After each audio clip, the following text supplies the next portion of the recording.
Hello, my biddies. How are you this evening? I'm back. Like I said I would. I got everything done. Like I said I would. I done right before my computer decided that it was low on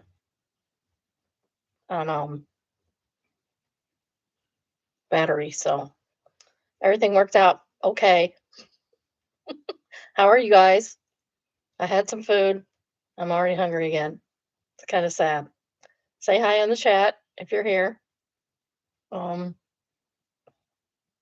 I guess the conference is going well. Um, my husband said he found a Wendy's near across the street from the place where he's at, the conference center, and they said their prices are reasonable, no more than where they are where we're at. So that's a good thing. Sometimes they jack up prices around those arenas, or because it's in Chicago, we thought it might be more too, because bigger cities tend to have pricier fast food for whatever reason. Um, my son is coming over tomorrow to mow the lawn because apparently I am not capable of doing that, even though I don't know why my husband doesn't think I can't mow the lawn. Doesn't think I can mow the lawn. I've mowed lawns more than he has, to be honest. Managed to mow the lawn all the time at the other house, but he likes his new lawnmower. My son also said that he cracked a window again, so he'll be over after he gets his window fixed. Just like the third time this year that one of them has cracked a window on their new cars. Not good. Um, he tried to get insurance through the state, uh, or his girlfriend did, um, and it was astronomical. It was as much for a month as they're paying for half a year right now. So that's insanity. Like, no, we're not doing that. They're young. When you're younger, you pay more insurance.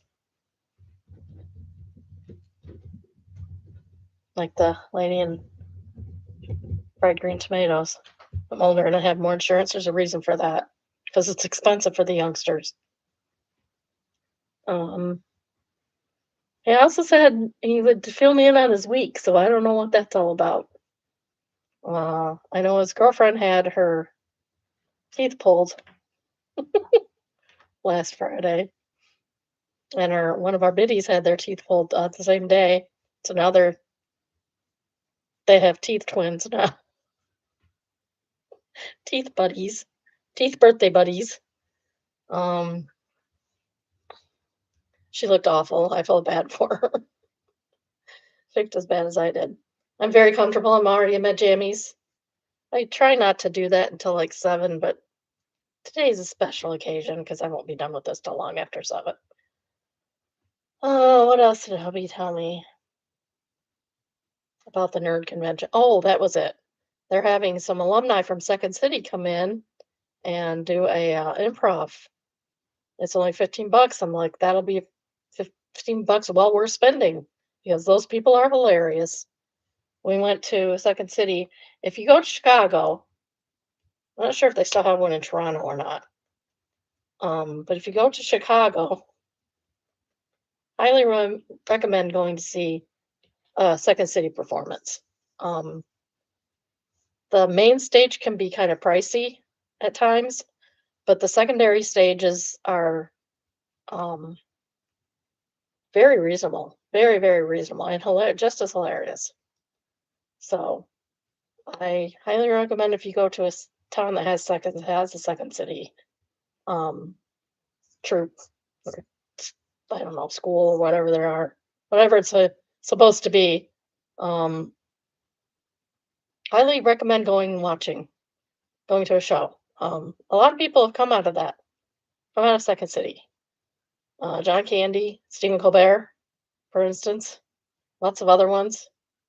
That guy that's on everything, that was the principal in uh, the Goldbergs. He's in everything now. It's great. I love that for him. He was in Second City with Stephen Colbert. There were a lot of other people. Um, what's her name? The Strangers of a Candy Lady. Amy Sedaris. She also came out of Second City with Colbert. So yeah, those people can be very successful, if not more so than the people on Saturday Night Live.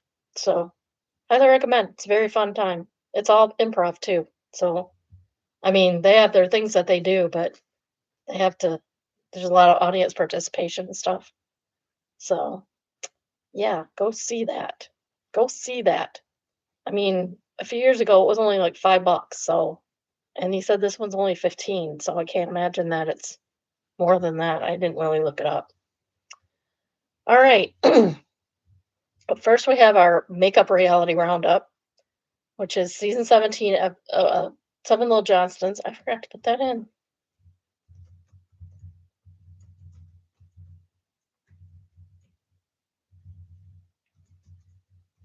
I put it in because I copy it to another list.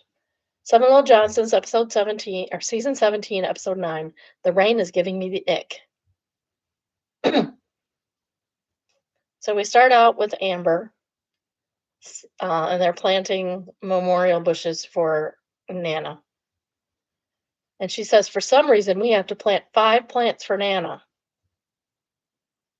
For some reason, Liz says it's for her 5 favorite grandkids, which, I mean, is that almost an acknowledgement that Nana still exists? Amber says, I guess. Sharon says they had a nice ceremony for Nana, and now they have to concentrate on Halloween and the wedding. The baby's birthday's in there too, and they didn't even acknowledge it, to be honest. She turned 7 on the 3rd of November. The wedding was on the 8th of November, and they didn't even bother having anything for her birthday. Not that she would remember, she's only 2, but still. Trent puts on a Mylar suit to plant hydrangeas for Nana. He still has to lose weight before the wedding. Because he can't fit into his brand new tux that he bought, and this is why we rent tuxes. He says it's one small step for man and one giant leap for mankind, and he calls it his Space Odyssey sweatsuit. He says he's doing 2 things at once. He's multitasking. He's losing weight and planting the plants. Amber's being bossy as usual, and Trent reminds her that he is the landscaper. They all fight about the plants. Amber complains about Trent telling her how to plant bushes. He makes an inappropriate sex joke. He's disgusting, and she giggles that she's disgusting also. Trent takes it off, and he's extremely sweaty. He strips to weigh himself, strips down to his underwear. Emma said something about, I hope he doesn't strip too much because I don't want to see that much of him. He weighs 140 or 139 pounds, which is within his goal. He wants 5 more pounds gone before he's happy. And I mean, everybody appreciates that. Liz and Bryce arrive. Leighton is dressed as a strawberry and Bryce is a banana. So they dress the whole family in fruits and veggies. I think they should just stuck with fruits and berries because only Trent seems to be wearing a vegetable. We'll get to that. He does not seem very happy about it at all. So Liz is a watermelon. Bryce is a banana. Leighton is a strawberry because that's her favorite fruit. Amber's a peach. Emma's a pineapple. Alex is, I think, a cherry. Jonah is an eggplant. And before you tell me that that's a vegetable, it's not. It's a fruit. It's like a tomato. It's a fruit. It's just not a sweet fruit. Trent is a broccoli, and Anna, of course, is not there. So Trenton's the only real fruit, real vegetable. They are going to the Twin Oaks Farm Festival, and Liz says the ad stated to come in costume. Trent is very cranky. Jonah doesn't know if that's because of the wedding or the dieting. It's probably a combination of both. No one at the festival is wearing a costume, not even the kids. I don't understand all the concern with Leighton's behavior. She's always seemed very well behaved, or behaved enough for a 2-year-old. Very well behaved for a 2-year-old, actually. Back at the house, they get the dress out. The dress has finally arrived. Liz tries it on and uses a squatty potty stool to stand on. The stool looks like it has stool on it to me. The dress is still too long, in Amber's opinion, and the wedding is only a week away. Now Trent has the fantastic idea to do a cold plunge in order to lose weight. Liz mentions that he looks like he's lost some pounds. She's skeptical, although she's skeptical of all his weird weight loss ideas. She keeps rolling her eyes. I'm wearing a sweatsuit. Okay, Dad. You really think this is gonna help? I'm gonna do a cold plunge. Okay, Dad. Do you really think this is gonna help? She didn't say that. That's just me. Jonah is the first one to do the cold plunge. Of course, Trent has to make an inappropriate peeper comments. He lasts 1 minute 12 seconds. Then Emma gets in. She does great. Alex says Emma is a more extreme member of the family. Trent says she doesn't always have to win; she just does. Uh, and that was, and he says that's the quietest he's ever seen her. Um, but that's only because he didn't go to tap. But quiet is Emma's cope. Um, Emma disagrees with Trent. Says she has to win. Emma says she needs to win. Yeah, okay. Go, Emma. She lasts 2 minutes 3 seconds. Trent is the only other member to do the plunge. I wish Alex and Amber and Bryce and Liz would have all done it, but no. Keep in mind, he hates water. He won't even go in the pool. He does not do well. Amber goes to touch the step stool and he screams, "Don't touch that stool! Get away from me! Get away from it!" Just like his mama. He lasts a measly 42 seconds. Then we go to the build the arches for the wedding. They found the plans online, and that's what Trent and Liz are using for the instructions. But Trent didn't read the instructions lately and messes it up at first, but he figures it out. So it will be fine. It's finally time to set up for the wedding, and the weather is still a bit rainy. Oh, sorry, it rains on them. I don't understand why they didn't build the arches in the garage or at least under the pavilion. They're not that big. And they would have, well, if they'd have built them under the pavilion, they wouldn't have had to move them. They did move them, and it went okay, but not great. I don't even know why I put that on. I'll be surprised if I repeat that. So I had time to set up the wedding, and the weather is a bit rainy. Carol and Darcy have arrived for the wedding and bring breakfast to Liz and Bryce. She did get her shoes, and she tried them on with the dress, and they seem fine. These are just tidbits from their conversation. Bryce is having two more. Bryce is up to having two more kids, which he said he only wanted one. Liz doesn't want to leave Leighton for a whole week to go on a honeymoon. I've heard that one before. Leighton is almost 2, and the girl seems surprised when she says meow when asked what a cat says. Most kids do that about a year earlier than that. So I'm kind of worried now about her development, especially given that she's around adults all the time and they're always talking. And it's well known that first children, especially the first grandchild, um, picks up language quicker than other little kids. So she should be pushing, like, at least pushing full sentences. I was really concerned about my grandson when he was about her age, because he wouldn't talk. I knew he could. I knew he could because he would mimic if you he would mimic a little bit. He wasn't even mimicking that much, but he understood everything, and you could tell he understood everything. So when we went to Seattle last year, I told him, "You better not start talking while I'm gone." And as soon as we got back, he ran up to me. Mind you, he's a few weeks before turning 2, and this is days after she turned 2. He comes up to me a few weeks before he turned 2 and says, "I need a nap." Like, "You little squirt, you started talking." full, full sentences, and he has not shut up yet. It's not shut up since. He's a talker. He's so cute, though. He explains everything to you. It's super cute. A couple weeks ago, he said, Uncle Skylar had fun with me. Does Uncle Skylar agree with that? So she is fully 2, as this was, her second birthday was a few days before this. Um, so they got the arches built and stained and are now moving them to the wedding area. And of course, this gets done with only a few hiccups. Actually, really only one hiccup. It wasn't secured right and it started moving.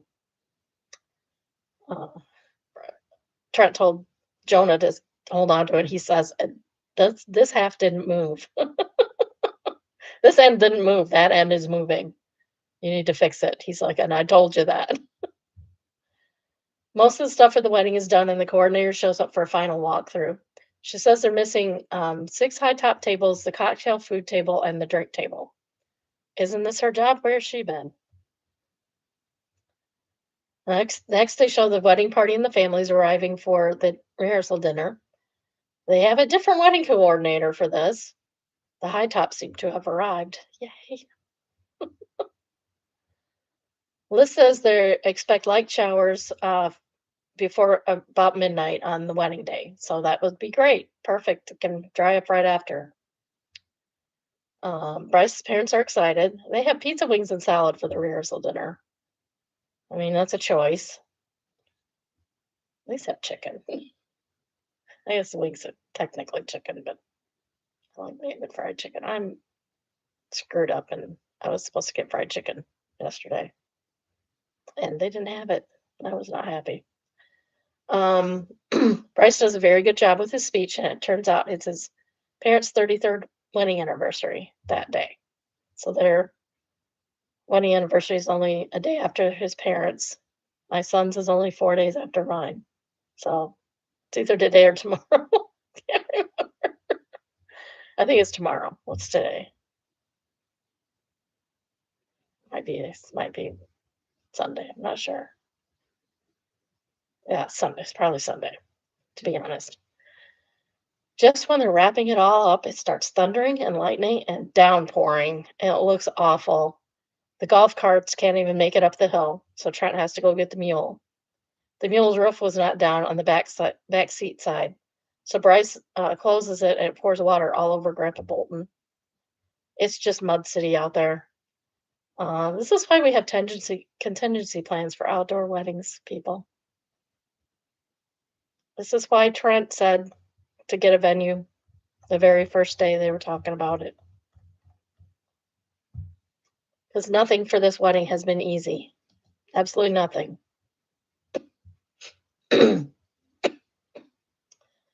So we will see what happens at the wedding next time. I'll find out before you, because I will watch it before you. I'm not going to be on tomorrow. By the way, please like, subscribe, turn on your notifications. I try to go live 3 times a week about noon Eastern time. I'd like some participation. I'm here. I have over 100 videos for you to watch. They're hours long. I have plenty of content. Plenty of content. Did I do the whole thing wrong? I think I did the whole thing wrong.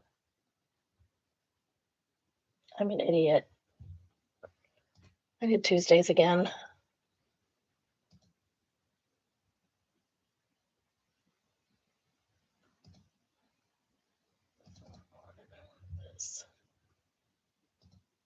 Okay, this is going to take me a few minutes because I screwed up. I screwed up and put Tuesdays. So all of these we've already done except for that one.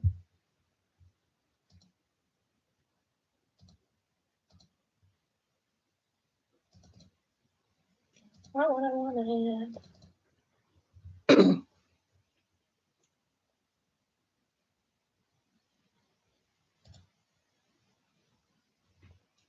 I almost did it again. All right, here we go. That's better.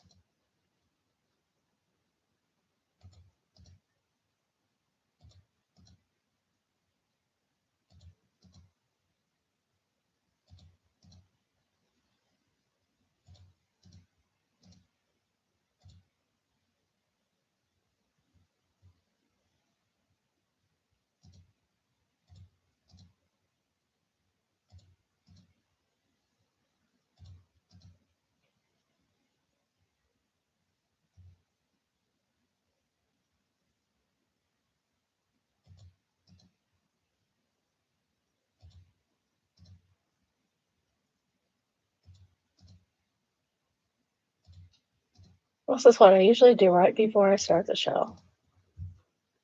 First, I get everything open, and then I check and make sure it's all correct. Uh,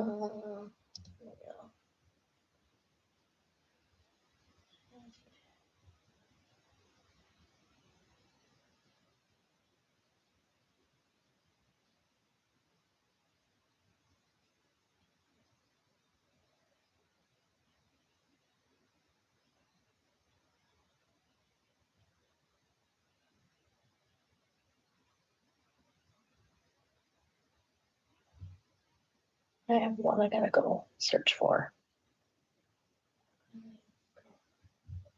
I have at least one I gotta go search for.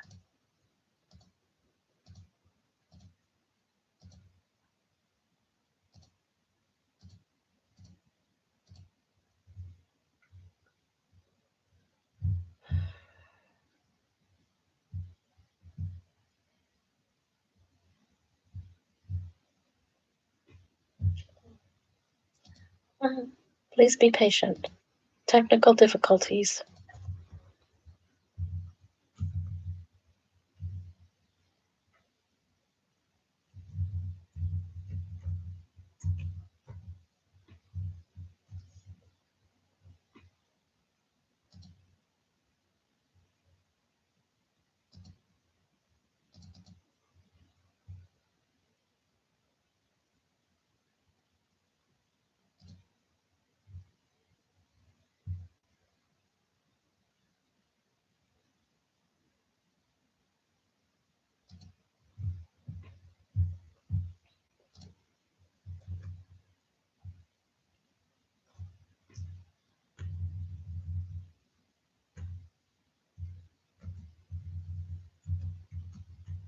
It doesn't have the cut, even the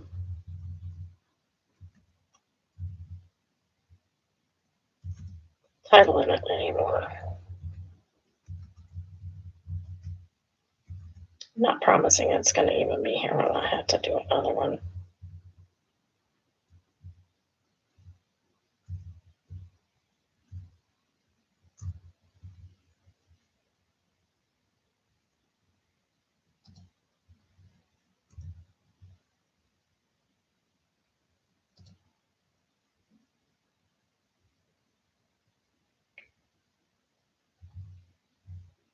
That's not what I said.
Yeah, can't find that one. Okay.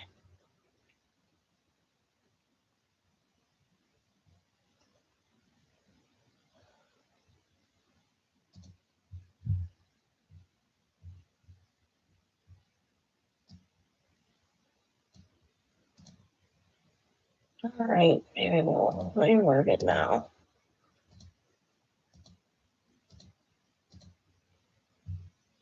Okay.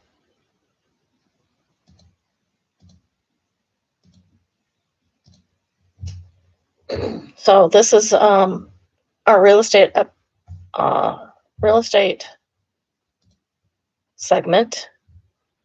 It is entitled Not the Hocus Pocus House, but with a pink music room and that dark library, I'll take it. So this is from Hamden, New York. About $500,000, which isn't terrible. 5 bedrooms, 5 beds, and 1,800 square feet. That's kind of a lot of bedrooms to squeeze into 1,800 square feet, but okay. Is quite nice looking, very colonial-ish, colonial-ish with a little bit of gingerbread there.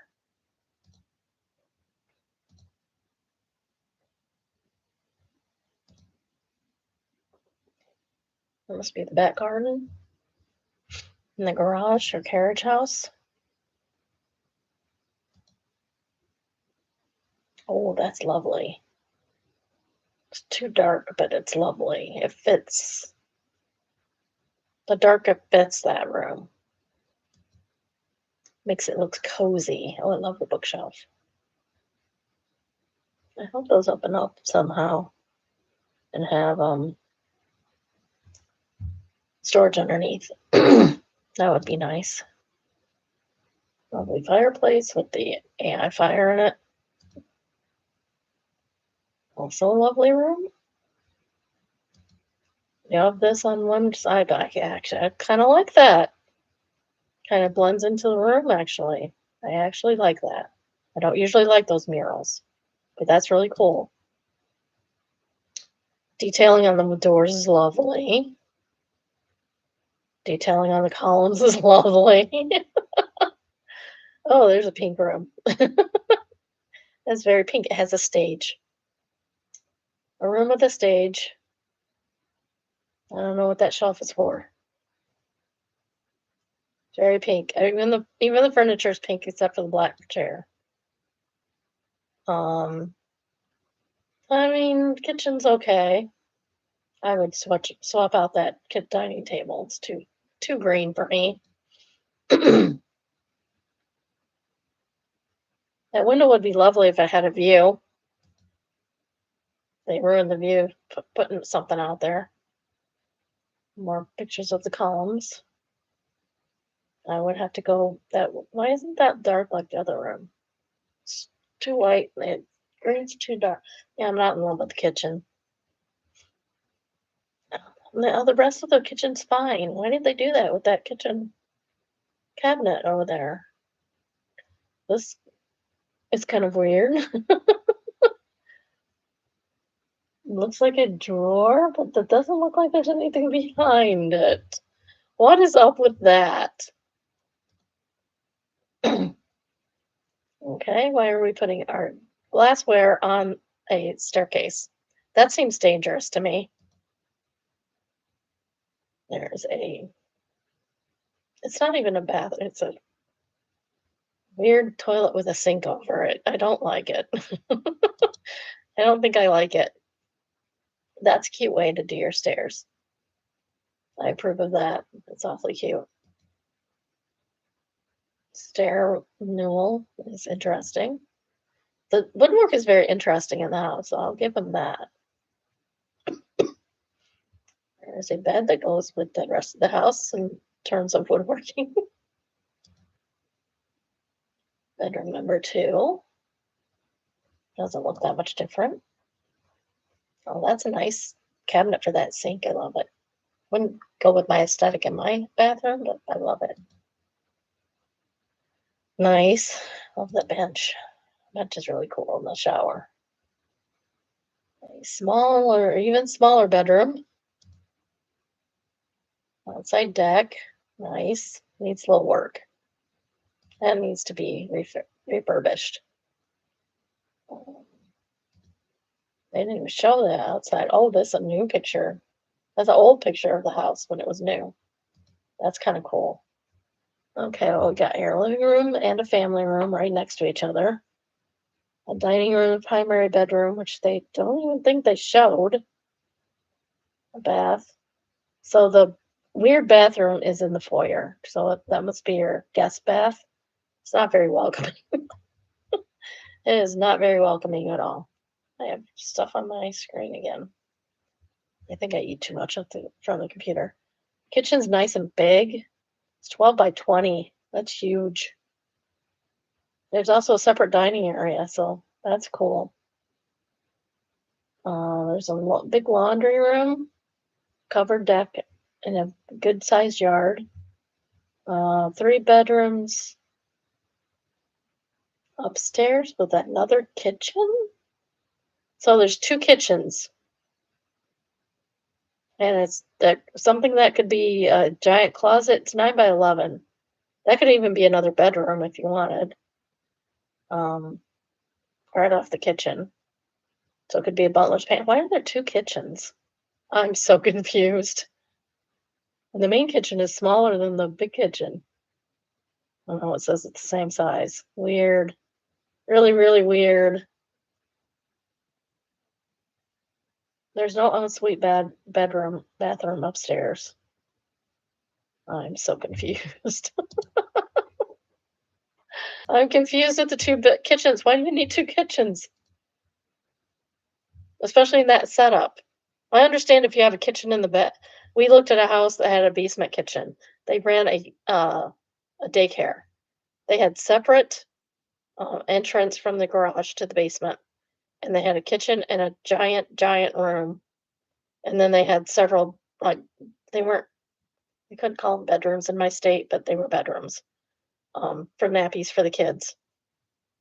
Maybe they could because there was a second egress, because there was also an interior. And then they had a giant room. I would love that house. If it wasn't on a main road, we would probably bought it. But it was on like a major thoroughfare.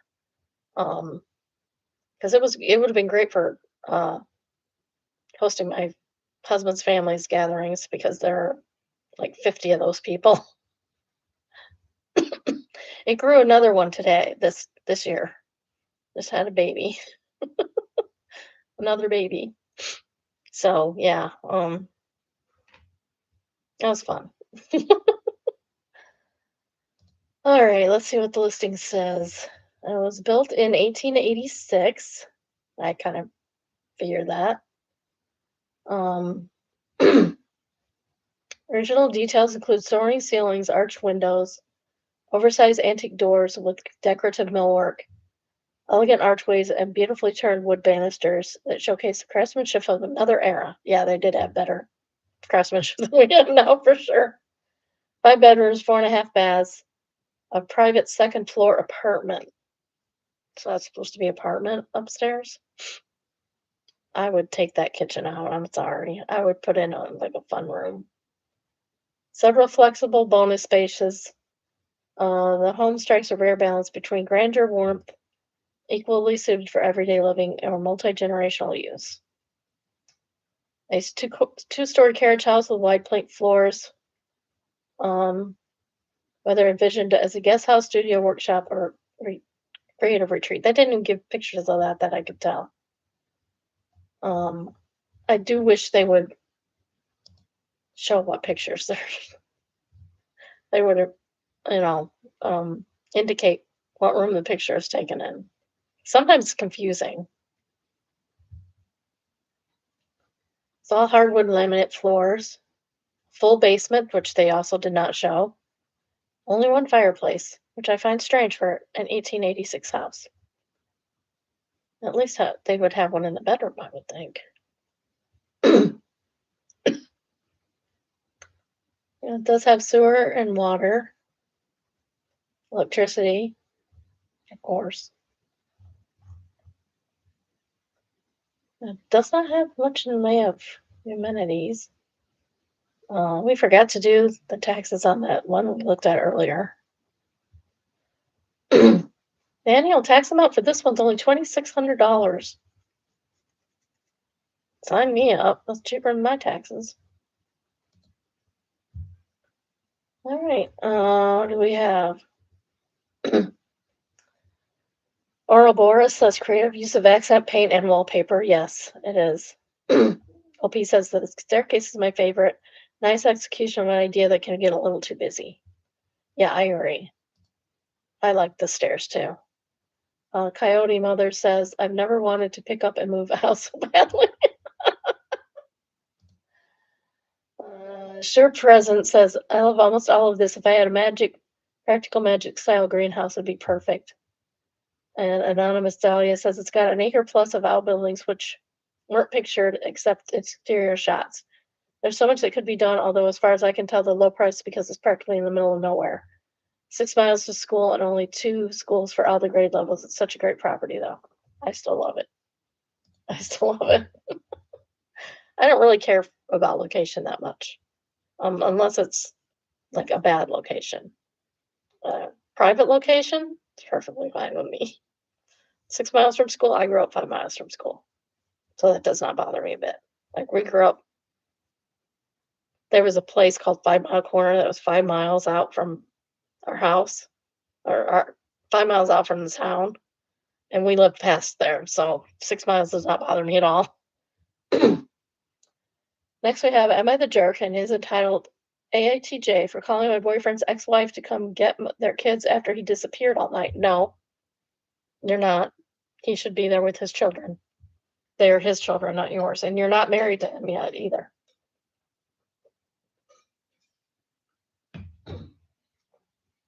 I, 29, have been dating my boyfriend, Chris, 34 male, for a little over a year. He has 2 kids with his ex-wife, ages 6 and 8. Usually they stay with us every other weekend, and honestly, I've tried really hard to be supportive and help out when they're here. Good for you, girl. Last week, Chris told me he was running out for an hour to help a friend move furniture. This was around 6 p.m. He left me alone with both kids. No big deal at first. An hour passed, then 3, then 6. So now we're at midnight. I kept texting and calling him, but he barely answered. Around midnight, he finally sent a single text saying, phone dying, be back soon. He never came home. Was he dead? Because that's the only excuse for that. Meanwhile, the kids were exhausted, asking where Dad was, and the younger one started crying because he thought something bad happened to him. I had to work the next morning and honestly felt completely abandoned. By 7 a.m., he still wasn't back. I called him over and over with no response. At that point, I panicked because I'm not their parent or legal guardian. I had no idea where he was or when he'd return. So I called his ex-wife and explained the situation. She was furious, but not at me. She came immediately and picked up the kids. She kept apologizing to me and said this wasn't the first time he'd disappear overnight while supposedly watching them. Break up. Break up with this man. He doesn't even care about his kids. He ain't gonna care about you. Chris finally came home around noon looking hungover and immediately got angry at me for embarrassing him. No, you embarrassed yourself, sir. And dragging his ex into our business. No, those children are her business, sir. He said he could have just waited because obviously I wasn't going to abandon his own kids. Sir, that's exactly what you did. She had to go to work. She cannot rely on you, clearly. Now his friends are saying I crossed the line by involving an ex-wife instead of handling it privately. She attempted to handle it privately, and he did not cooperate. But I genuinely did not know that I was supposed to do that after being left alone with his kids for almost 18 hours, AITJ. Nope. And you're not going to be the jerk when he's your ex-boyfriend either. You deserve better. Dazzling Potion is the top-rated comment, and she says he obviously wasn't going to abandon his own kids. Yes, sir, he did abandon his own kids. This guy's a jerk, and you are NTJ, and I'd also mute his friends. American answered, I transitioned him to ex-boyfriend. He is not a keeper, and he's not a catch. Milky Signal says literally this 1000% NTA, and he needs to be an ex yesterday. His friends are also delulu for defending him. He literally abandoned his old kids for some drinks. White Prison Bitch says that's probably why he's an ex-husband. Exactly. I think I can rate it. Top-rated comment is from Paranoid Broccoli. Broccoli is spelled with K, so I can understand. My brain does not work like that anymore. Says you don't want to spend your life with that guy, NTJ. 100% correct. Foxy Slide Stody Fox answers you don't want to spend another minute with that guy. Yeah. 100%. Spiritual Emo says, NTJ, he did abandon his children. You did the right thing by calling their mother. And then there was a comment removed by the moderator. It doesn't say why. No Ingenuity answered that one. I'm sure as a mom, she appreciated your call. He is her ex for a reason, too. You deserve better. Janice says, you didn't, the kids come first, and that's what you did. This guy is a loser, and you don't want to have kids with him. YTJ if you stay with him. Exactly. Next, we have Signs with a Story. Oh, jeez. This is the Scotia Diner in New York.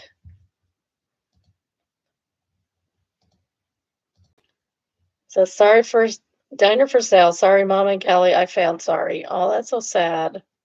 Poor guy. I felt sorry for him. He didn't deserve that. Sometimes things fail you and you don't fail them. Mango Goat is a top rated comment, and she says, this is so sad.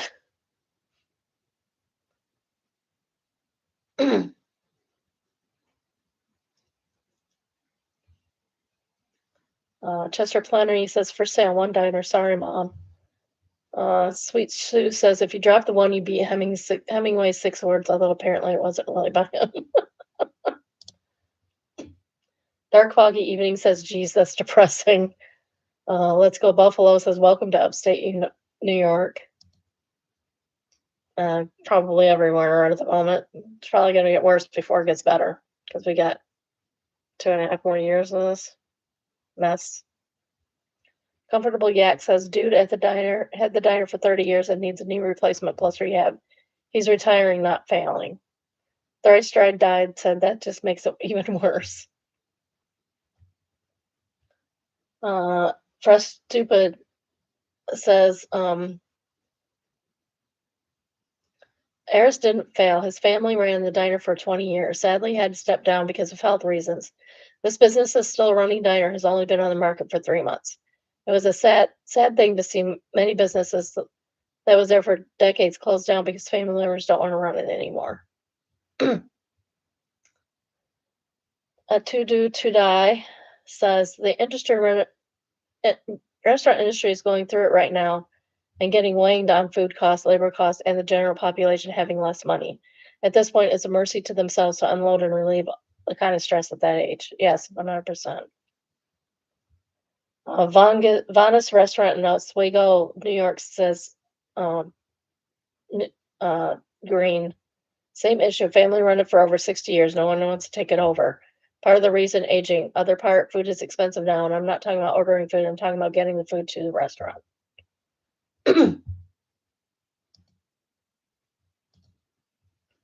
This is a repost.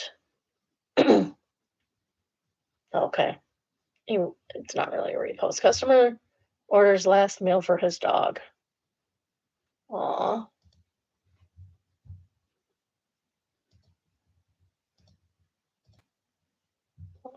Order notes, last meal for dog. Best friend, thanks. He ordered a ribeye, rare to mashed.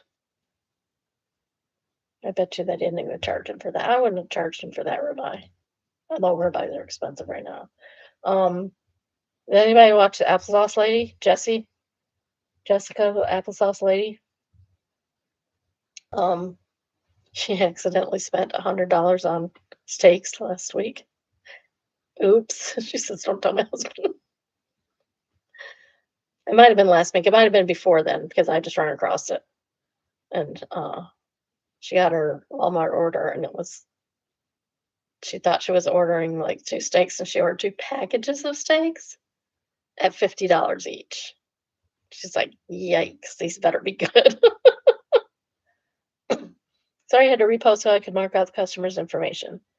Sad to go over that came over last month, 60-ounce ribeye rare, and the instructions the customer said it was for his dog and it would be his last meal. When he came to pick up his order, the customer moved so slow as if he didn't want to face the heartbreaking reality later that day. I hope his dog always enjoyed that last meal before crossing the Rainbow Bridge. Myself and 4 other employees chipped in and paid for the order. And our to-go person said we were having issue with Aloha, couldn't accept payments until it finished with their troubleshooting. I still think about that customer to this day. That's so nice. This is how you treat people. This is how you treat people. Green flags for this restaurant and their employees. And for the guy who gave up his order, his Uber order or whatever it was. Janae says, that is so kind of you. This would make me sad too. I had a man come for lunch a few months ago and sat at the bar and seemed kind of rude and distracted. I always stay nice, so I did. Wanted something with vanilla vodka, but we didn't have any. He eventually opened up to me that they had just put their dog down and he had to get out of the house, but his whole family was upset. Her name was Vanilla, and that's why he wanted a drink that honored her. He came in later with his family, and I remembered and asked his adult daughter how he's handling it. They ended up being the nicest family. I've always had a soft spot for people losing their animal companions. OP says, yeah, that dog owner looked like he was walking through the worst day of his life. Lizzie says, when I put my dog down a few years ago, I went to the drive-thru for a local fast food place with my then partner. We were both sobbing as we ordered hamburger for Theo and asked for extra bacon. We explained to them what it was for. They stuffed the entire clamshell to go container full of bacon until it could barely close, and they didn't charge us a cent. I'm crying right now remembering that day. It was tough, but that bit of kindness really made the difference. Wayside Crab says, I had a similar experience at Starbucks on the way to the vet for the inevitable. We went inside and started bawling as soon as the barista was taking the order, apologized because I was practically hyperventilating, and she gave me a second cake pop and said the other order was on them. It's been over 2 years, and I still remember the interaction fondly. It made a really crappy situation a lot less terrible, and I'm really grateful for those unprompted acts of kindness. The third type comment is from Be Like a Goldfish. Good on y'all. It sounds like that dog probably had a good life. Like I said, this is the way to treat people when they are grieving. Treat them nicely, even if they're yelling at you. Once you find out why they're yelling at you, treat them kindly. Sometimes you will get a chocolate pie out of the deal. But yeah, I wouldn't charge for those. That's terrible.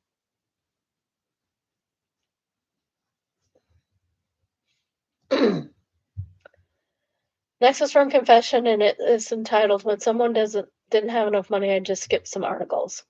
So today, basically, I, 16 at the time, worked at a store. It does not say today, it says okay.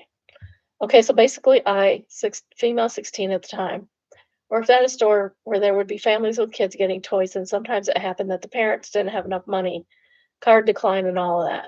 And sometimes I would pay the gap with my own money, and I would sometimes act like the system had a default that I would need to scan everything because the price changed. It really does happen, so it wasn't that weird. So I'd scan it again with the employee card to get a discount, and I would also skip some articles, the most cheap ones like the $1, $2 ones, to make the total lower. I didn't I did it like 3 times in 2 years because I hated to see parents sad and embarrassed and the kids disappointed. I did this and I also added free goodies and toys, never got caught, and I was actually the best at the register. See, again, we have kindness. This must be kindness evening. So Rusiko says, bless you. I'm gonna see something real quick here. Yeah, my thing did not go through for some reason. My reminder for my 6 p.m. thing did not go through. Lil Basil says, for real, that's some low-key guardian angel of cashier behavior. Second type comment, Possible Jerk says, I used to ring people up drunk and then I'd get going real fast and something didn't scan the first time it was free. Candy Tail says, I did the same thing, but I was sober. I was 16 and even back then I knew Target could kiss my butt. Solar Flare says, chaotic good cashier. You were out there running a secret charity at 16. Next we have Interesting AF, and it is a Ring doorbell video shows a Chattanooga police officer kicking the door and rushing into a burning building to save a mother and her 2 children. Articles to come. So this might be kind of triggering for some people, so be warned. It is the actual video from the Ring camera. And it does look kind of terrifying, not gonna lie. So, trigger warning.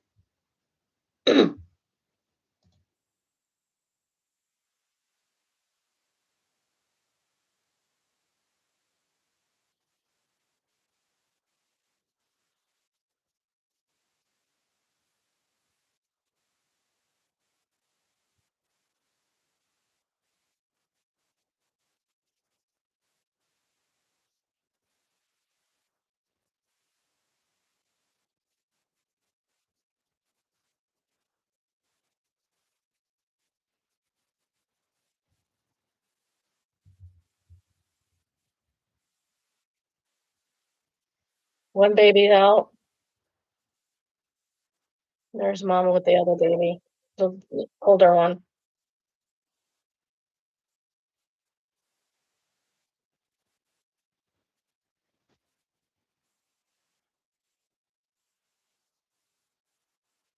I wonder what happened. So yeah, that's terrifying, is it not?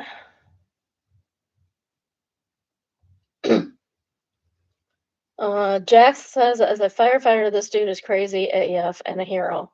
You can tell how hot it is just on the porch by his reactions. Once you step in the house, forget about it. You could be walking into a 1100-degree oven, essentially. That crap will melt your skin and most certainly your clothes to your body. 1010, do not recommend. Um, Quell says this dude was also smart enough to shut the front door after. And somebody asked why that's important. And is it throwaway says closed doors tend to keep fire from spreading as quickly. He's buying time for the fire department to get there to get it subdued. Yeah. Opening that door could have been trouble too because it needs oxygen. And if he opened the door and the oxygen went in, it can cause there's a word for it. I want to say backfire, burn back, something like that. There's a movie it's called that. Uh, Narrow X dude said, happened on May 1st. Glad everyone is safe. It was a close call. Hats off, officer. Highway to Hell says, yes, especially when you see him struggling with the heat and the smoke before he even runs in. Was there not a back door? There should have been a back, back way to escape.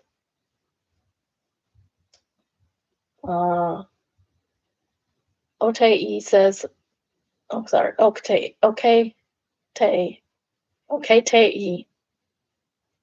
says, Officer Caleb Rogers is the hero's name. You're a hero, dude. You saved 3 lives. What a man. Edit. My friends, thanks for all the awards, but I didn't save somebody's life. Please don't spend money for an award for me. I did nothing. He got 27 awards.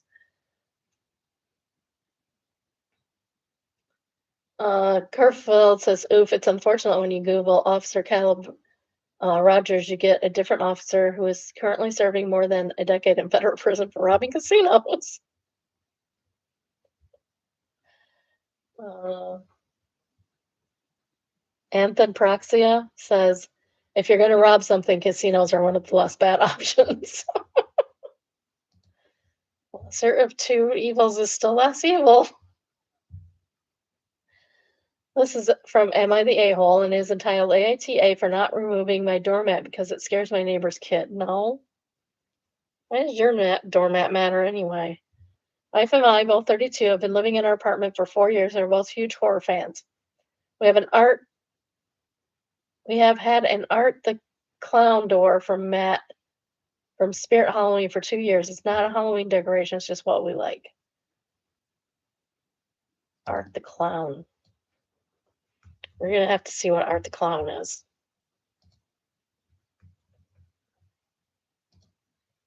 Oh, it's not even that bad.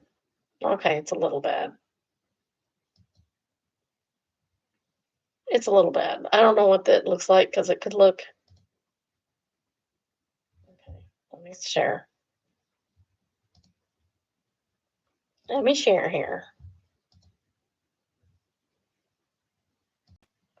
It could look like that. It could look like this. Or it could look like that. I mean, it's not the funnest thing. But if it looked like that one, that wouldn't be the worst thing. So anyway, that's what Art the Clown is. So yeah, I can understand why it's a scary thing, but just don't take the kid by it. Last month, around the beginning of April, we had some neighbors move across from us. They have 2 kids. One is a baby, one is maybe 3 or 4 years old. The first time we met them was a couple of days after they moved in, and we were all buying groceries. I introduced myself, shook hands, all of that. Dad says it's still Halloween, huh? And I just laugh it off. Since then, we've come home 4 times to them flipping our doormat, and we know it's them because we have a Ring camera. They were fine letting him do it, just flipping it back until a couple of days later we caught them doing it in person. We asked what the issue was, and apparently their son is super afraid of it. even though the kid was right there and acting completely fine. So they're just offended. It has nothing to do with the kid. Not crying or anything. The only one that seemed agitated was the mom, who swore at us and rolled her eyes and was just generally unpleasant.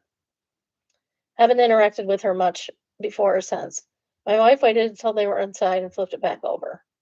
I stayed out with the dad and talked it over, and he seemed fine. He said he understood it was our space and he'd talk it over with his wife and that his son was old enough to understand it couldn't hurt him. It's the mom. The mom is the issue. She probably has a clown fear, which some people do, but she should be honest about it. This morning we walked over and saw our doormat wasn't even flipped over. It was thrown outside of the stairwell. We live on the fourth floor, so it's a deliberate thing. My wife wants to report it to management, but I'm just about tired of this.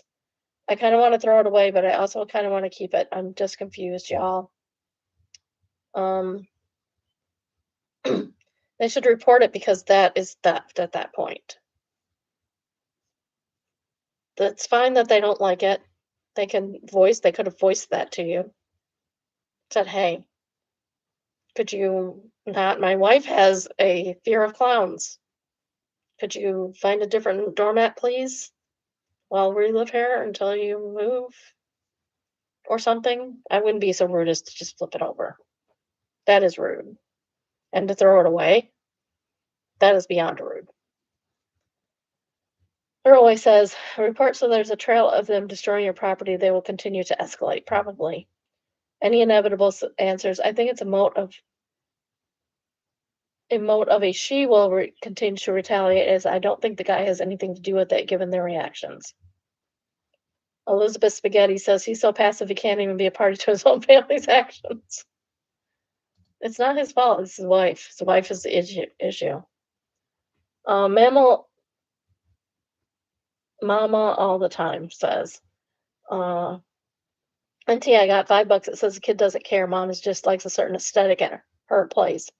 I'd be hollowing it up my door and reporting her butt. But I'd also politely tell her that you've got her on video, and the next time she touches your stuff, you're going to the police. I've had this neighbor, and OMG, the horror stories I could tell. Nip it in the bud now, or she'll try and have you dancing to her tune as long as you have to live next to her. Do not make my mistake. Okay, we want stories over in Neighbors from Hellland, like right now. OP says we pretty much decided not to report it. We're debating on keeping it outside or just, but I just know she's gonna have a fit when she sees our Halloween decorations. We go all out. That'll be fun. Mama all the time again answers, "Okay, this is the dumbest thing that ever to happen to anyone. Of course it happened to me. My dude and I had a neighbor that moved in right after our second kid was born. I had a C-section, so I felt like hell. The baby was born October 17th. We got home on the 29th because I was in the ICU for a few days after he popped. It happens sometimes. That sucks. I'm glad you and your kid are okay. I had my Halloween decorations up on October 1st because, baby, that's how I roll. On November 2nd, the Princess Puke shows up to ask me to take them down. I literally had a kid hanging off my udder, and she's demanding the Halloween stuff down now. I laugh.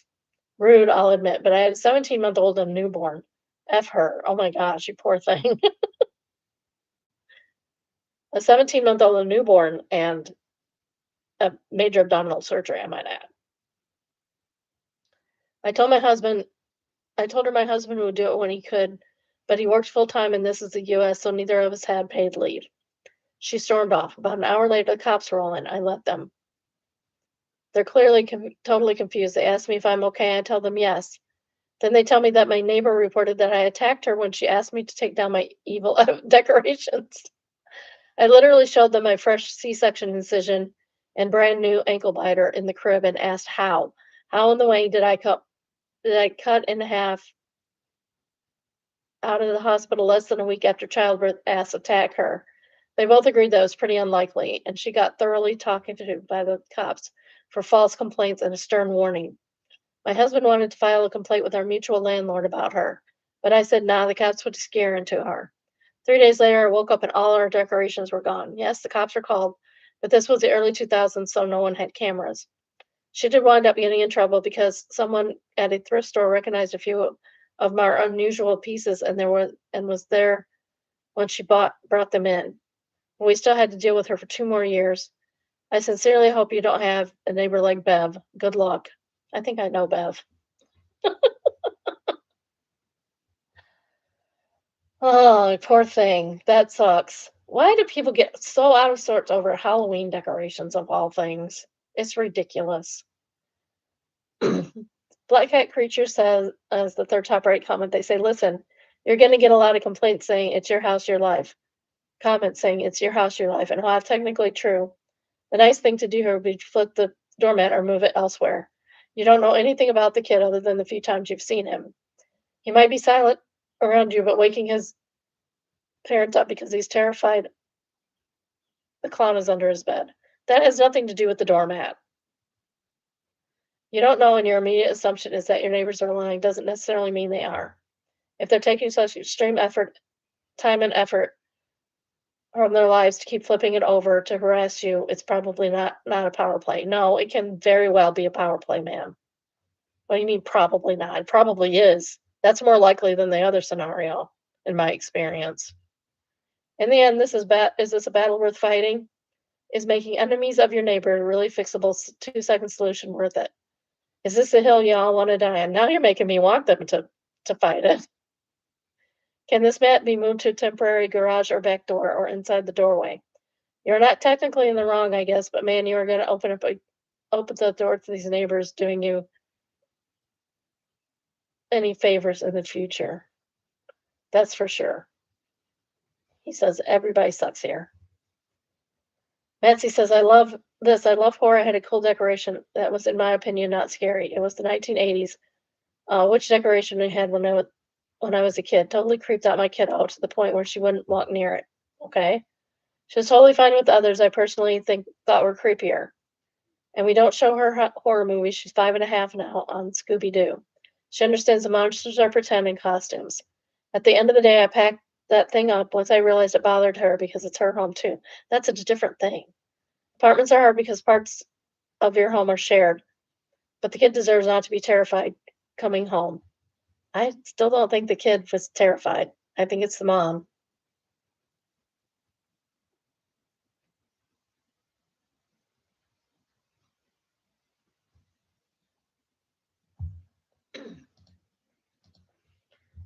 Uh, Next we have I Don't Work Here Lady and is entitled Lost in IKEA and mad that I wouldn't personally guide her out. For my birthday this year, I decided I wanted to do a little shopping day out of town to get some stupid stuff like special flavored oils or nice hand soap. Just done stuff that brings joy I don't normally splurge on. Totally understand that. I do that too. After shopping around all morning, we decided to swing over to the IKEA round off the day. For context, I'm 24 female, wearing a multicolored tie-dye patchwork overalls with a bright red sweater that says, I believe in Santa. That sounds cute as heck. My partner is wearing jeans and a Hawaiian dadisk style shirt and a bucket hat. So y'all look like tourists. Great. For the contest, we have a sleeping cart full of stuff, and I'm in the process of flipping through the duvet covers. This is when I hear a woman screaming "Miss" repeatedly from a distance, becoming more agitated each time. Now I try as I do to mind my own business. I wasn't too tempted to look up to see what the hollering was for. I look up to find the woman across the main aisle leading through the store on the other side of the showroom beaming me down.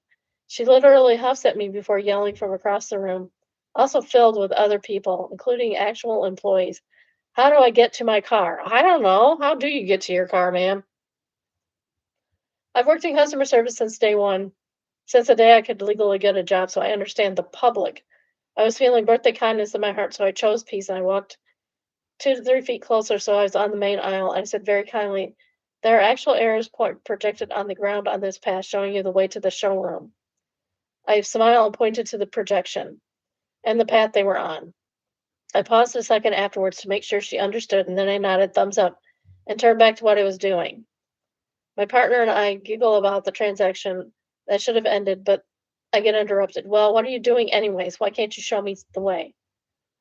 Ma'am, I am shopping. I have been nice to you. You need to go away.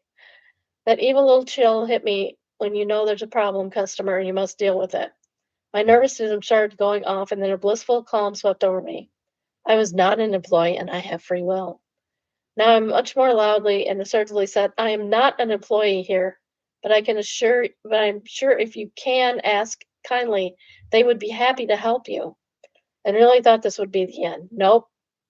She yells at me again to show her the way out and asks what I'm doing that's so important, completely disregarding what she said. I'm shopping, ma'am. It's my birthday. Leave me alone. I would be. My feathers are ruffled at this point, not just the banshee, but the employees not coming for assist. Yeah, that's really annoying too. I'm being squawked at over here for with no defense. I choose not to respond and just let her figure this one out. I was trying to save her my good vibes. Then she begins her approach. Out of the corner of her eye, I see her jaunting over to us, huffing with each hip sway, and she reaches the main aisle dividing the room. My partner, unlike me, was ready to match her vibe. He shrieks, "She does not work here." I think, well, that's uncomfortable, but this definitely ends it. She'll be embarrassed. I'm embarrassed, but nah. I just need to know how to get out of here, and you won't tell me. Finally, I lock eyes with an employee and raise my arm in the air and point at Miss Thang in front of me and tell them she'll be needing some help. The look this Gargamel woman gave me was almost worth the hollering. To make it better, the employee said almost verbatim what I said to begin with. That's always nice when you have backup like that. Like, she already told you how to do it. You know how to do it. It used to happen to me at work all the time. My customer would come in and ask if they could do something, and I would say, "No, I'm sorry, that's against the rules. I can't do that for you." Um, they're like, I did it again. They're like, well, I want to talk to Jeannie. That was my boss at the time. Called her Jeannie. Whenever she disappeared, I'd say she was in her bottle. So, her name was Jeannie. I loved her. She's great. I still love her. Um, so they'd ask to talk to her, and she would tell them the same thing. And then they'd want to talk to Brian, who was the owner, and he'd say the same thing. Like, no, we're not doing that. I already told you no. No is no. BC Arctic Fox is the top rated comment, and they say, I'd be happy to charge by the step. I'll be put out, it'll be $50 up front and $2 per step after that. And then stand there with my hand out, smiling encouragingly. That sounds great. Especially in IKEA where it's a long way to the checkouts. IKEA has the directions are very clear. They are very clear in IKEA. It's a big place and you can get overwhelmed, but the directions are very clear. Paul Michael says, of course, ma'am, you see these arrows on the floor, just follow them the opposite direction to reach the front of the store. I mean, it will reach the front of the store. Rand answers, yep, this follow the arrows. It does, in fact, lead the way out. Keeney says, the woman sounds entitled and deranged. Good for you for keeping your cool under pressure. I'm glad her husband had her back, too. That goes a mile. True off my chest. This is from True Off My Chest and is entitled, my ex dumped me because she was told I was cheating on her. She now knows she was lied to, but is trying to get back together. Not happening. I mean,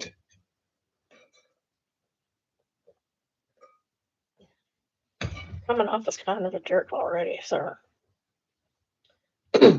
We've been dating for about 6 months and things seem to be going pretty well. We had met each other's friends and family, and we were on the very early ages of talking about moving in together if things kept going smoothly. Then a few days ago, she stopped responding to my text. After a long gap in communication, I tried calling her and was sent to voicemail. I got a text telling me one of her friends had spotted me out on a date with another woman and she was done with me. Dumped and blocked. I had never cheated on her, so this surprise caught me completely off guard.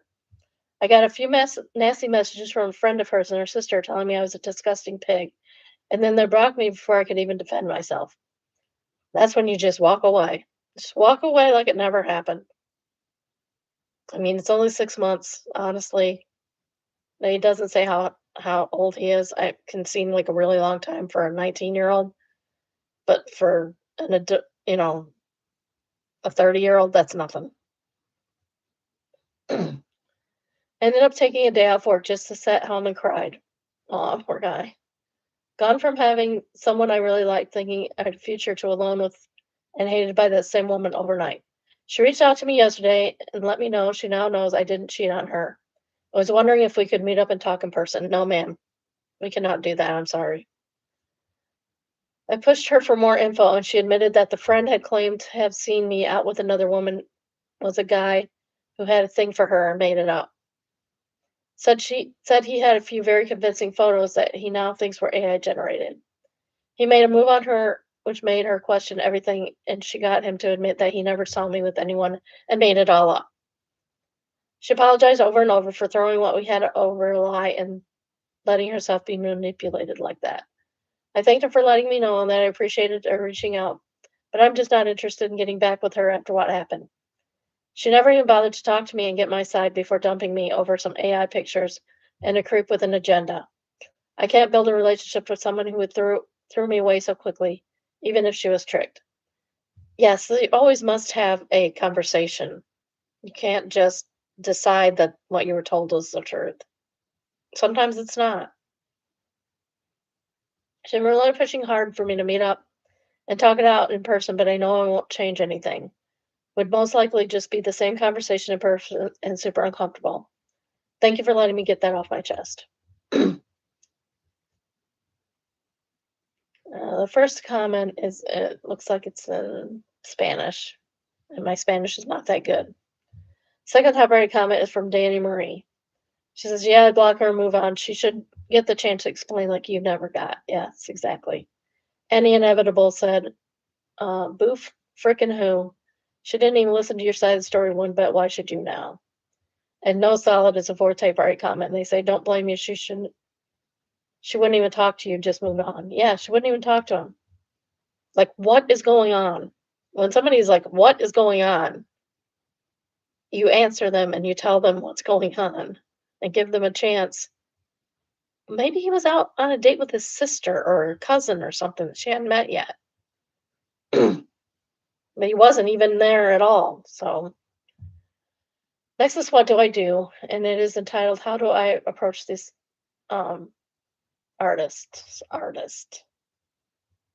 So I'll show you some pictures. They're very nice. Like that's lovely. I would love that.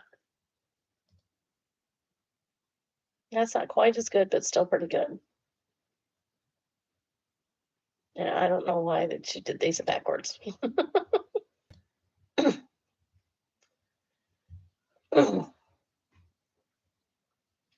My post two, is it AI? I met a young artist at a small crafts fair on Mother's Day 1 week ago. She had some cards with prints of fairy paintings and also some textile pieces with similar prints on them. It was beginning to rain and nearing 5 p.m. when the fair was supposed to wrap up. I loved what I saw on those art pieces she had sitting out, but didn't want to keep her from packing up her stand. I took her card, which only had an email address and a QR code for Instagram. Again, I only had a brief look at what she had to offer, but because of the conditions, but I'd seen that she does fairy portraits and was excited to learn more. I emailed her on Tuesday and discussed custom acrylic painting. She said she started rolling out with selling and wants to offer the custom 18 by 24 canvas for $50, 25 now and 25 once it's completed. I was like, yes, of course. And fully planned on sending more than $25 for the second payment. She asked when I needed it finished by, and I asked how long, and she said it usually takes 1 to 3 weeks. I was like, perfect, please take your time. Looking forward to seeing it. On Wednesday, I had lunch with a friend, and she asked to see the other art from the said artist, so I take the business card out and try to scan the QR code. It doesn't work. Then my friend tries, and nothing. I was confused, but didn't think a lot about it. Could be a misprint, and this was a beginner seller. I don't know now. I'm thinking about this detail further. It is now Sunday, and again, 5 days after the custom discussion, I get the first photo attached to email to me. It felt like something was off, but honestly, I wasn't sure what it was.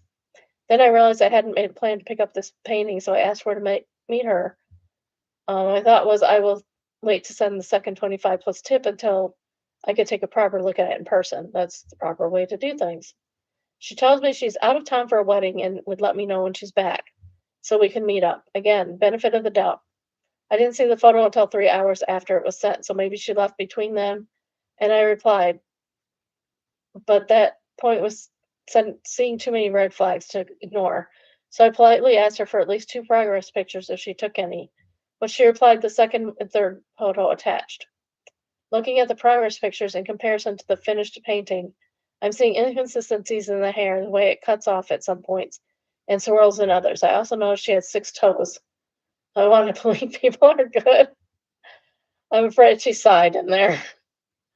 I'm afraid to send the email to the artist about the inconsistencies and possible AI use unless I'm 100% sure. I do not want to accuse anybody of anything they didn't do, but I'm in no place to pay $50 for an AI generated painting that I may not receive. I guess the positive part is I only spent $25 and could possibly file a claim with Cash App. I don't know. I may have fallen into a trap with this one. I figured she was legit because I met her in person. What do you think? Does anyone see something I don't? Do I just wait until she emails again or press the issue further? Um, is it AI concurred? That is AI now. I ended to add, I'm genuinely looking for advice, like what to say to her. I'm autistic. I need some help. I thought I could ask here, but people are so sarcastic. I understand this is Reddit, but please direct that elsewhere. Sorry, you're going to get sarcasm, sweetie. I realize you're autistic and that doesn't work well. Sometimes you need to learn a little bit. I believe in retrospect that the items she was selling in person were made with printed AI designs, and they were all between $5 and $15. There were no physical uh, paintings in person, only an ad for fairy portraits on her chalk sign. Update. Someone suggested to request the $25 instead of sending it in hopes that she would accidentally send my money back. I literally did. Thank you. Update 2. Next day, copy and paste comment. I haven't heard anything from her, but the people in charge of the craft fair got back to me this evening and said they received more feedback about this person that aligned with mine, and that she would not be welcome back for various reasons. To be clear, the other art I personally saw were prints of AI generated on cards and canvas bags. I hadn't I hadn't noticed this at the time. For AI defenders, the issue at hand was that she was dishonestly claiming to have painted said images while being fully aware that they were made from combining thousands of other artists' work into a picture from a prompt. And she claimed to be a digital artist at the very had she claimed to be a digital artist at the very least, we wouldn't be in this position. It's itching. What was her goal with this? I don't know. She seemed pretty amateur with the conversation, so maybe this was a test run. Strange. Many of you have pointed out that the first red flag accepting a painting for $50 total. This was her price not negotiated. I would like to reiterate that I had no idea what to expect from this offer. The other examples I had seen were small, and when I reached out, she seemed excited to paint a bigger one if she had taken the 1 to 3 weeks to actually paint a portrait like this. I would literally repay her tenfold. I'm aware that an artist deserves for their time and talent. Excuse me. I do believe she had named a higher price. I would have been more than happy to ask for photos of her previous work. And maybe she was trying to avoid that. Who knows? Can't make sense of people like this. For everyone saying I'm insufferable, you are bullying someone asking for help online that you do not know when you could have just kept scrolling. That's pretty insufferable too. But sorry that I write a lot. No one said you had to read it. Peace and love. Final edit. For those who doubt AI could make something like this, here's an image from someone DM'd me that they created rather simple prop, also shared. It's scary what can AI can do. And here's her similar photo. It's very easy to get stuff off of AI. My logo was AI.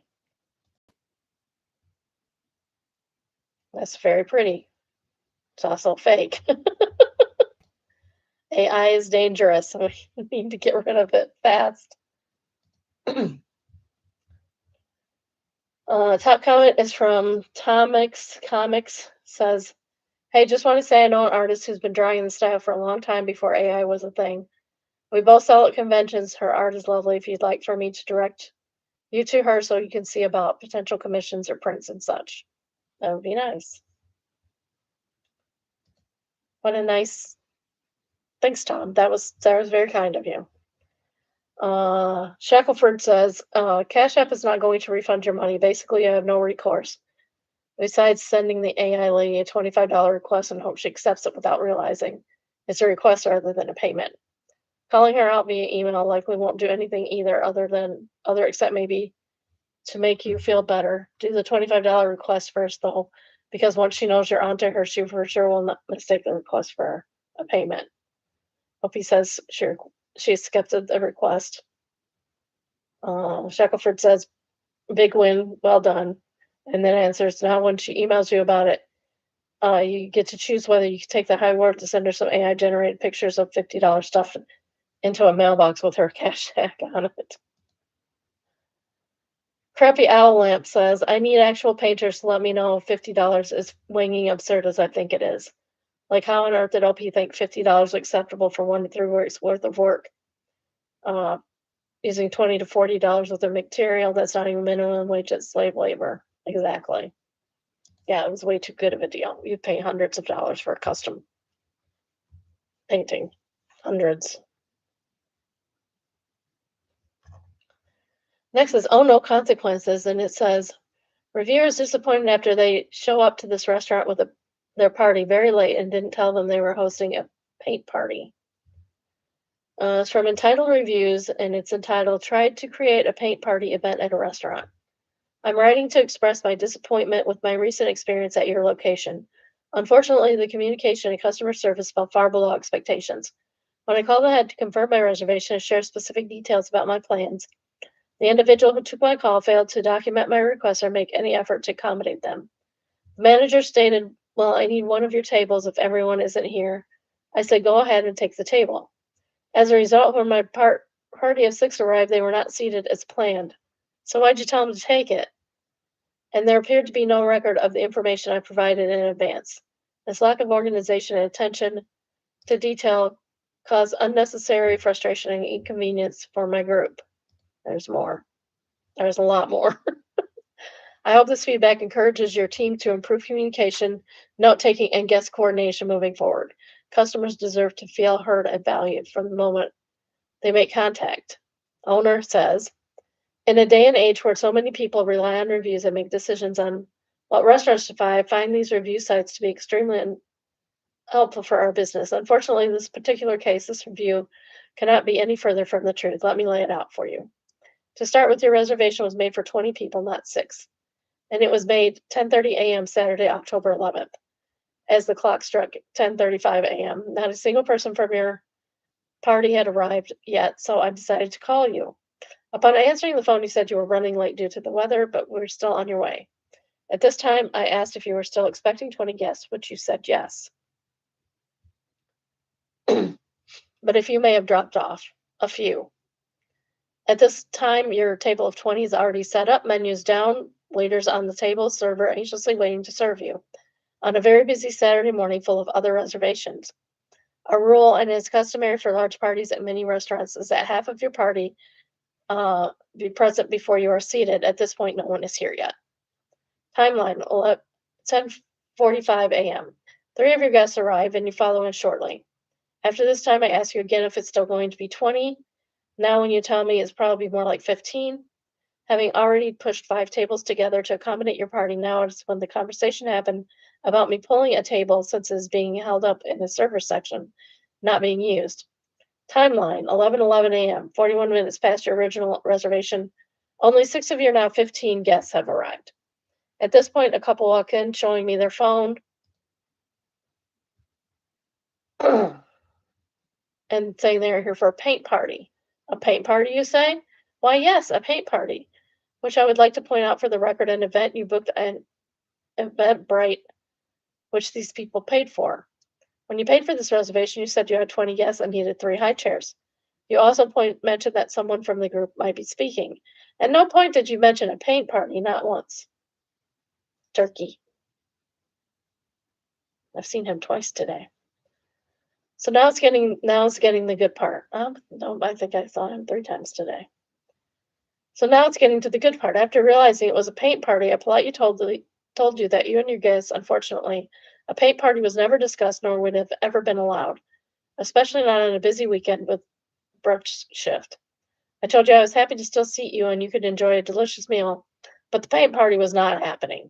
At this point, I'm standing there with you, the manager who took your reservation, and your 7 guests while somebody tells me they wish there would have been better communication. Excuse me, can you report that? Repeat that?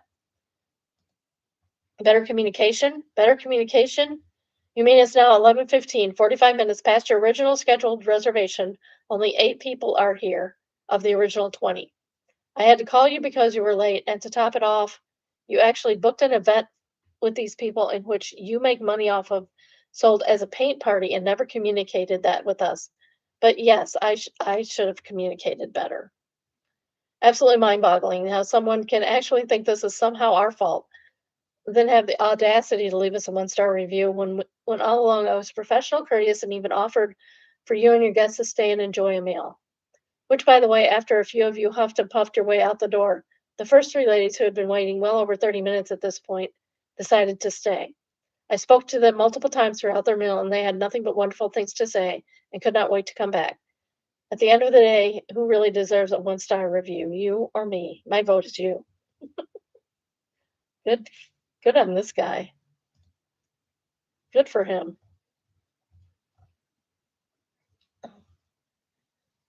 A Moonlight Lullaby says, I'm honestly curious what the guests must have been thinking as this unfurled, especially as it became obvious the restaurant had no idea of a paint party. What's a paint party anyway? Are they supposed to paint things? I'm confused. I would have probably been so embarrassed even if I had literally nothing to do with it. I would have just remember at that time I went to a paint party where the only apparent painting was between the host and the poorly planned ideas department. Institution says it answers at some point someone should have shown up with a canvas and paint for whatnot for this party. Presumably the person still hadn't arrived. Otherwise the staff would have been clued in earlier. That's some excellent planning. Off off sarcasm. Uh, some girl on the internet says, I wonder if they even brought the paint supplies or if they were hoping the restaurant would cancel so they could blame them and not refund any of the money. Either way, it sounds unorganized. Even if the restaurant canceled, I would still want my money back because I didn't get what I was promised. Third done between answers, I think they expected the restaurant to provide the painting supplies because, of course, that's what restaurants are known for. The manager doesn't mention anyone bringing or attempting to set up paints and canvas. It sounds like the organizer didn't have them. Possibly they did buy supplies, but forgot to bring them. The revelation is that this was an event that this person had somehow sold tickets to is the icing on the cake. I really wish we could hear about the process of thinking up and implementing the event up to the point of arriving at the restaurant because it has to be an absolutely wild ride. Leslie or Garlic says painting party or paint party. I thought a paint party was where you wore cheap white clothing, threw acrylic paint at each other. I'm not making this up. Yeah, it can be a good holiday, Indian holiday activity for painting each other. Devil Bear Hawk Turan Persian. I don't know. That entitled reviewer problematic customer should have planned it better. That's all I've got to say. Next one, mildly infuriating, and is entitled "Decided to beautify my backyard on my birthday and ended up digging up an RPG." Oh my! Went on a digging spree, removing roots from my backyard, and then stumbled across an RPG. I had to call the police and had to wait for the bomb squad and fire engines to arrive. Yeah, this is what happens when we find things in our yard. Get boxes sent to your workplace. Not sent, brought by the perp.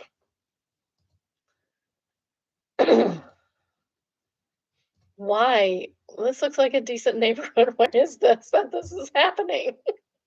So confused. Brotega says so wasn't live.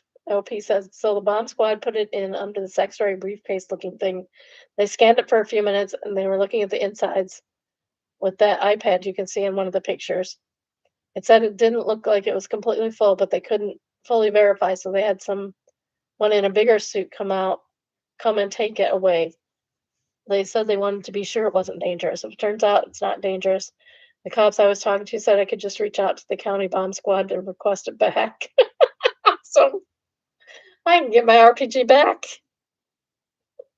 It's great. It's a great souvenir.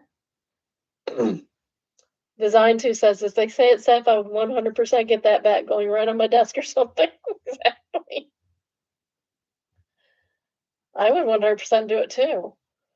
It would go right on the wall in the basement with the other paraphernalia from various things that we have. Raccoon Man says, "Did you try poking it with a stick while using safety squints? Extra points if you had a cup of coffee or tea in hand for the during the experience." uh, I am Rebel says, could save so much time digging your hole. Okay. Might have lost a limb, but you'd save you time on that hole for sure. This is best of Render updates and is entitled Girlfriend 24 Female Wants Me 24 Male to stop hanging out with her father and refuses to explain why. How do I figure out what is going on? This is from Relationship Advice, originally posted October 10th, 2019. This is a weird one, at least for me. Anne and I have been dating for a little over a year now. I met her parents when we were 2 months together or so. She always spoke very highly of them and never mentioned any conflict that would have been the cause of the current issue. I have had some bad experiences with father in my past relationships, but Anne's father was a nice surprise to have. He's a very cool dude, and you can see he truly cares about his family and the happiness of every member. Sounds like a great family to marry into.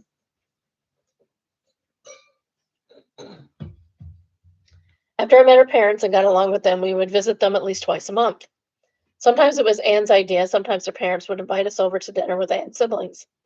Once again, these were always positive experiences, and both me and Anne enjoyed it. Then one day her father invited me to meet him so we could get some beer. I invited Anne, but she didn't want to go, so I went by myself. He talked about his life, his job, random topics, and I did the same. We had a pretty good time, so when he invited me the next month, I went again. So this became a thing each month. We met up to drink and talk. This sounds like a great start of a father son in law relationship.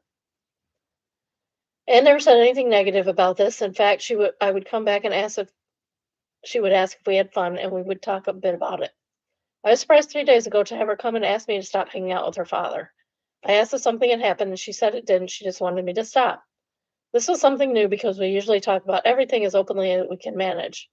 It was something we made sure to establish at the beginning due to our experiences. So this was a very strange behavior coming from her. I tried asking her if they had argued or if he had said or done something to upset her, but she changes the subject or flat out tells me to stop hanging out with him and move on. I don't know if I should ask her father about this, and to be honest, it's not something that I want to do. Everything is normal unless I bring up this subject. Just today, she was talking about her family planning the birthday of her sister next week, and it was like nothing happened. I don't like make decisions without knowing what's going on behind them, but I don't know how to get the answers without bringing in more people into this. Could someone give me some insight? I have no idea. That's wild. Relevant comment. Uh, Editor's note commenters had two alternating theories. And probably from hell says, I think you should respect her, but also not just let this go. The first thing that popped into my head is she's planning to end the relationship with you and doesn't want her dad and you to be buddies to minimize the awkwardness. But then again, that's just the first thing I thought of. OP says, OOP. I said that a little fast. OOP says, the possibility did not cross my head at all, mostly because our relationship is completely normal as it was before. I will keep this in mind. Maybe I will ask her about our relationship instead of asking about her father. Black and White Paint says, "We don't know, bud, but I'd respect it since it's her family, not yours. Maybe they have a feud that you don't know about. Maybe she's just not ready to talk about it. There's also more going on in the family than you think just by looking in as an outsider. If you don't know and have no real stakes, why not just respect what she wants?" I have a father who is kind, charming, generous, and misogynistic. He loves to talk to his sons-in-law about how women suck. His daughters are okay with them being together, but when the guys are alone together, the daughters get uncomfortable about what kind of toxic male bonding they're doing. And for good reason, I think. Not saying this is what's going on, but as she as a daughter probably has better insight and valid reasons. But I would think if he was like that and OOP isn't, that wouldn't go over well with him. OOP says, "This is what bugs me the most. I feel like I have a pretty good idea of who they are as a family, but now I have to doubt that, and I have to worry about what's going on when I'm not there. Is it going to be a thing that will keep affecting my relationship with my girlfriend? Are we going to keep having these weird moments?" Update, October 15, 2019, 5 days later. I just want to start by saying that I should probably pay more close attention to the people around me.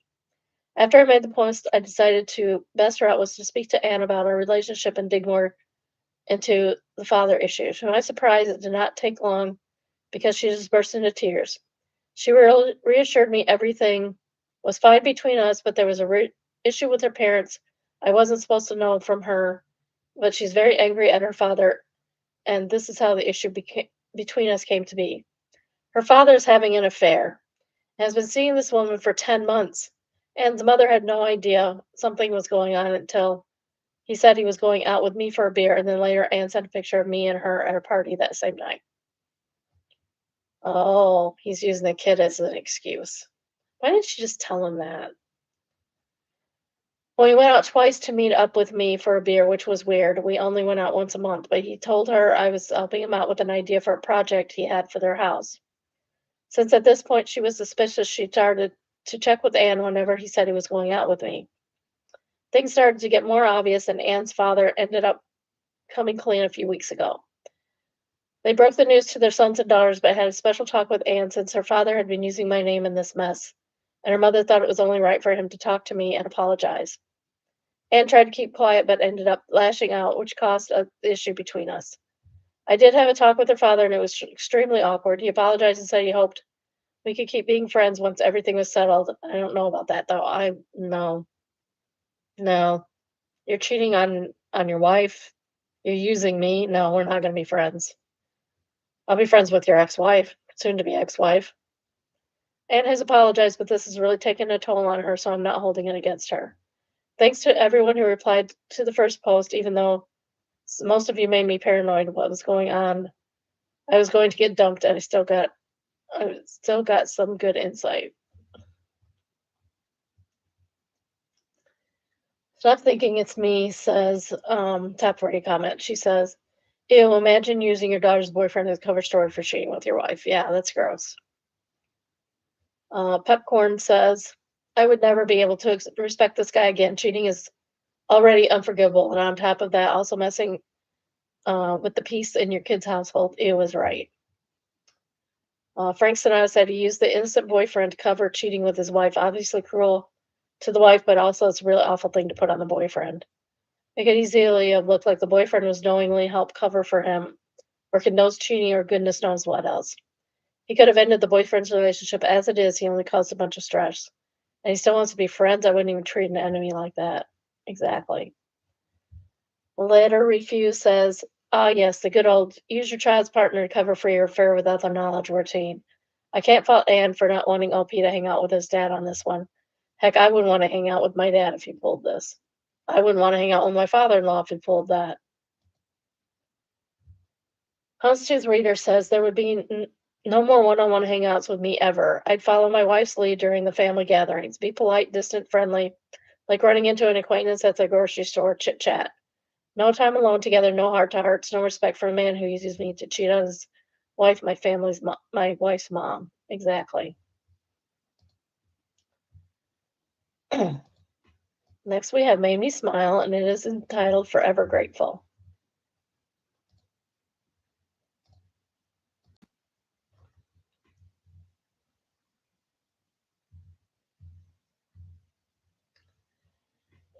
2 years ago, we raised this fawn in our backyard after Mom was killed in an accident. Oh, that's so sad. There's a little fawny. So cute. Oops, what did I do? Okay. So cute. We have these little guys hanging around the house right now. They're so.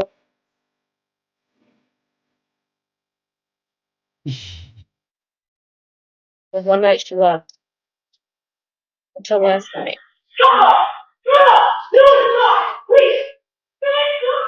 Oh, yes. Yay.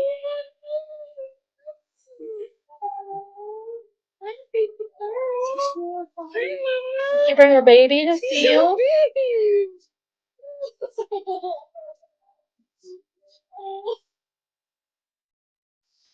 Oh, she's sleeping in the yard.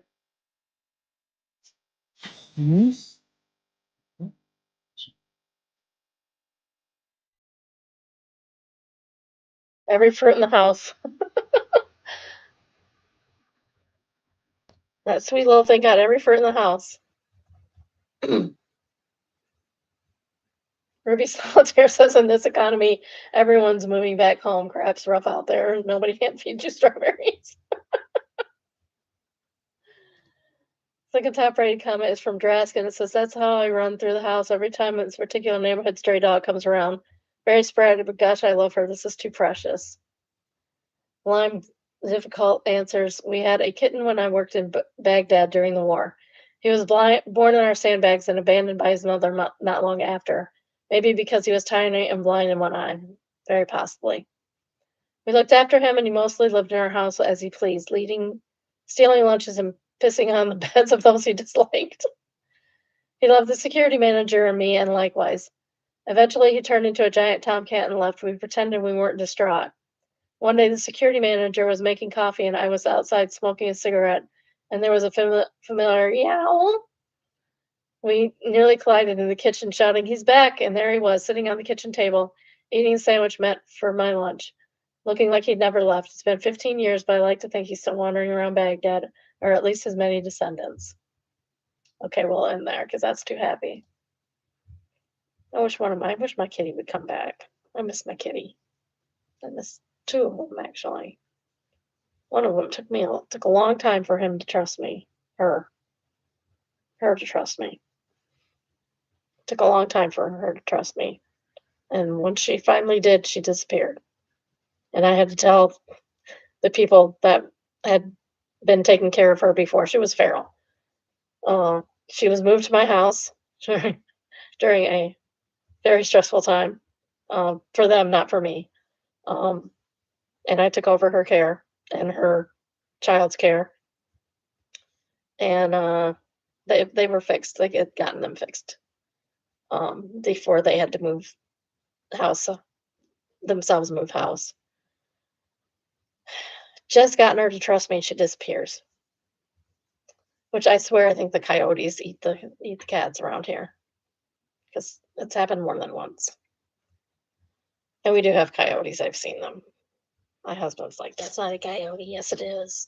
That's exactly what they look like. I wish I had a trail cam. I really need one for the cats and there's not as many dogs. Cats and the turkeys and the cranes and the deer and the antelope. You know, I have antelope. We have no antelope. We do have bunnies and hawks and crows, lots of crows. Not as many as we used to. People say that the cats are killing the birds, but I don't believe it. If the cats were killing the birds, there'd be more insects than there aren't. Think about that. That is your assignment for the evening. Think about that. All right, I will be back probably on Saturday, unless it's later on tomorrow. Um, but I will be here for bonus episodes this weekend. Keep an eye on Snapchat. That seems to be the best place to learn about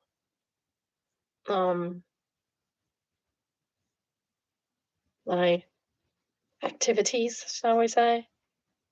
I'm doing Snapchat right before I go on, so it's a last ditch warning. There's also Facebook, X, Blue Sky, um, all of the things. Instagram, not Instagram. Instagram only wants pictures. But Threads, I will do TikToks eventually. I've got to start like cutting up some video here. I might do that. I might start that right now. I don't know. I have this other project I really want to do. It's easier than cutting up videos. All right. Love you guys. Have a good evening. Take care. I'll see you sometime tomorrow, probably. Maybe not, but probably. Bye. Love you all. Bye. Sleep well. Bye.